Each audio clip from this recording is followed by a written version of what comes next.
This is The Flower of Freedom by Deborah J. Reeves. We're on chapter 143, so please, come on in. Bring your ticket, which is your good heart and your good intentions, and take your seat in the chair where we hope to offer you relaxation, entertainment, and a few pithy ideas. Here we go, chapter 143, The Escape.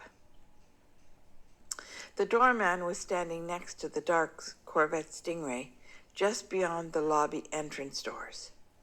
She had fled barefoot out the door of the elevator and out of the building and around the car to the passenger side. The wide-eyed doorman was shocked when she opened the door and jumped in. He looked at her, climbed into the driver's seat, and he recited her parents' address. Bianca nodded spasmodically, but she said nothing. As they drove away from the building and out onto the main street, the young woman turned to look at the top of the building. He looked in his rearview mirror to see what she might be looking at. All he saw was a thick cloud of smoke that sometimes came from the roof of the building. When she seemed to see it too, she started to sob. The doorman was too confused to try to make polite conversation. He could see that it would be no use. This girl was traumatized. The vicious arrogance she normally wore like a shield was gone. She was not just broken, she was shattered. What the hell went on up there? He wondered. It was a long drive, but the girl said nothing.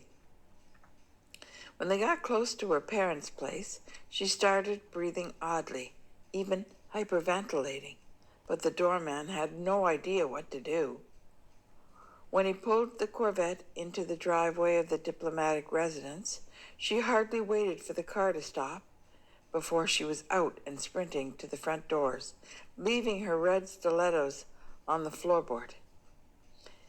It was only after she burst through the doors and the door slammed shut behind her that the doorman noticed the puddle of blood on the right-hand side of her seat.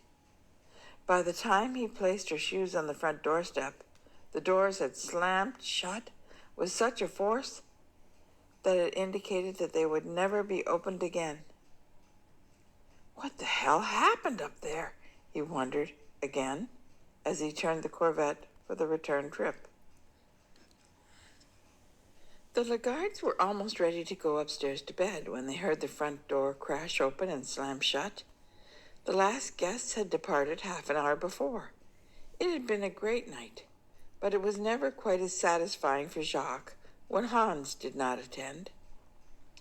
Then Bianca burst through the door, wild-eyed and raving, in her red silk halter dress with the soiled skirt. She was a mess. She ran into her father's arms, sobbing. He looked at his wife and led his daughter toward the sofa. "Bianca," he said, "I'm going to get you a drink. I'll leave you here for a moment so you can gather your thoughts." He signaled for his wife to follow him. "Papa, don't go," Bianca sobbed. Untangling himself from her desperate grasp, her father responded sternly, "I will be right back. Get yourself together in the interim. Remember, you are the daughter of a diplomat, and that decorum is important, young lady." Once they were in the kitchen, Jacques told Delilah, "Okay, this is the last straw. It is utterly too much. I want you to go upstairs and pack her bags. She's out of here tonight. If she has destroyed my relationship with Hans, there is no hope for her. What kind of woman have we raised? We gave her everything. We expected nothing in return. We accepted her back when she was a grown woman who walked out on her husband and her child. What kind of woman does that? I am certainly not qualified to change her. She does not even want to change. We've given her enough. She's out of here tonight. I will deal with her, but I want you to pack those bags and bring them down. Please call the taxi from her room so that it'll be here when we shut the door. No more. I'm done. Do not alert her, because God only knows what she might do." Delilah just nodded, and if the new Botox injections had not been working so well, there would have been deep furrows between her eyebrows. "Also," he continued, "call and book a room at the airport hotel and see if you can book her a flight to Montreal. That's the life she chose. While you're upstairs, you can check the safe. I saved the documents for her trust funds in there.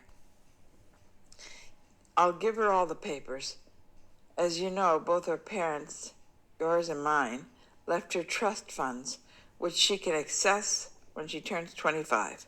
You know that I never told her about them for fear that she would reject her mental abilities in favor of being a useless debutante. It's time to let her know and to wipe our hands clean of this mess. I do not want her coming back. She wants to live life her way, okay, that's fair. But she can no longer be our responsibility." Delilah was horrified, but she knew her husband was right.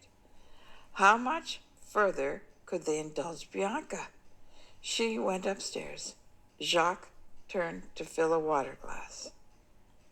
When he walked back into the salon with a glass of water, Bianca still looked like hell, but at least she was not shaking and babbling. She took a sip of the water, and she was slightly calmer and more composed. As Jacques settled into the chair across from her, she started to tell her father what had happened that night. Jacques listened attentively without betraying his emotions. He was a seasoned diplomat, after all. When she stopped talking, she looked up into his face to find the comfort that her father had always provided, even when her mother had complained to him about some outrageous teenage antics that Bianca's hijinks had manifested. He was always there to cover it up. Her papa adored her when he was not too busy at work. Instead, Jacques said, "Just stop it, Bianca. I've heard enough. Your mother and I have had enough. You were never an easy child from the time of your birth. You were an unteachable and difficult teenager. You're self-centered and irresponsible. You've worn out your welcome here. Parental fidelity only goes so far. We've had enough of your stories and your lies.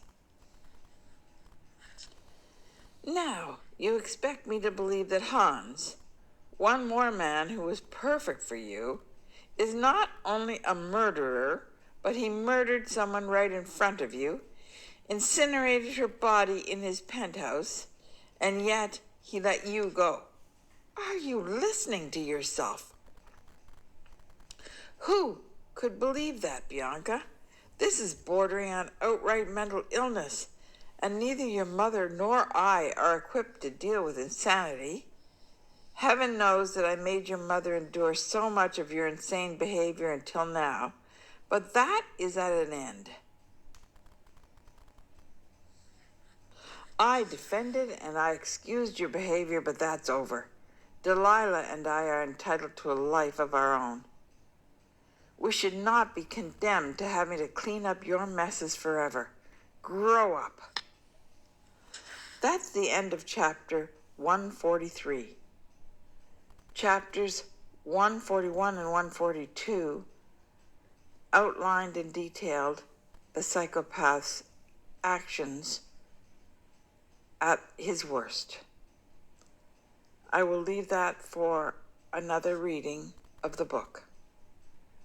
Please come back for chapter 144, which is called The Second Shoe Drop.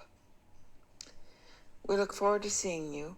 We hope this prepares you and entertains you, and we wish you life's very best. I remain your friend, Deborah.